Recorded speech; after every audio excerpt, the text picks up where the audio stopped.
Well, wasn't that lovely? Oh, sorry. Project Red Death 2.5, I suppose. It's only been a few minutes since my last log.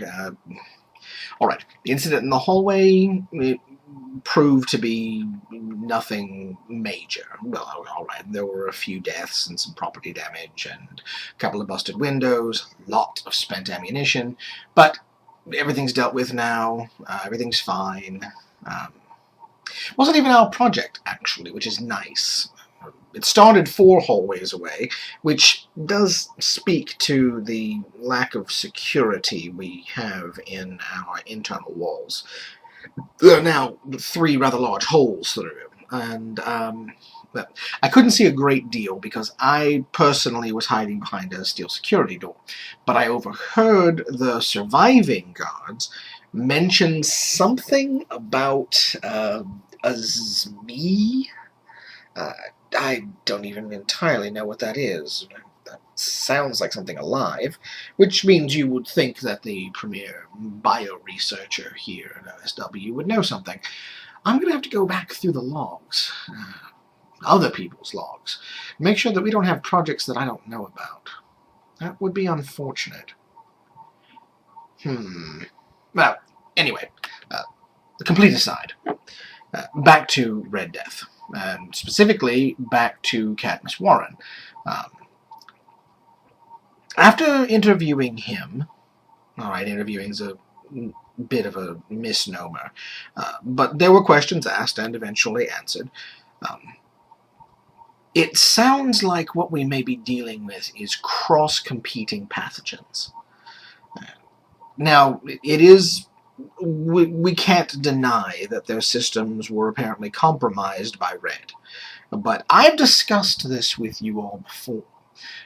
The fact that while it is, by all markers, a fantastic combat drug, it does have the side effect of opening up the body for, well, effectively any sort of biological that can cause alterative damage or even full-body transformation.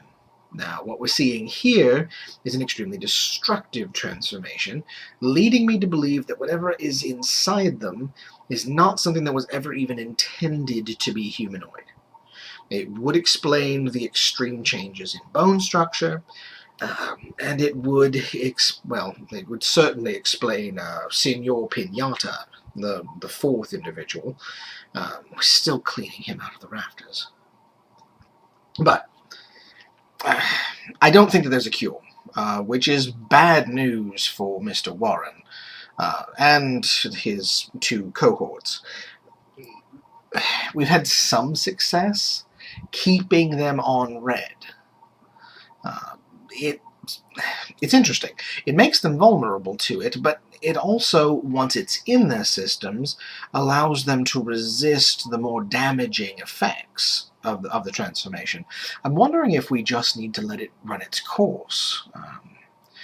The explosive individual, who is no longer with us, was starved off of Red as part of our standard protocol, and that's when he went kerfoom.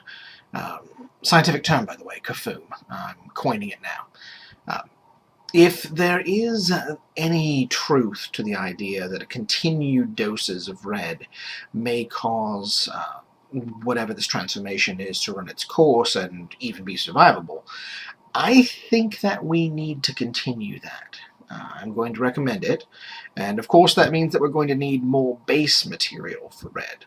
I'll put in a requisition for that at Temple Hall, and hopefully they can convince our original donor to provide more.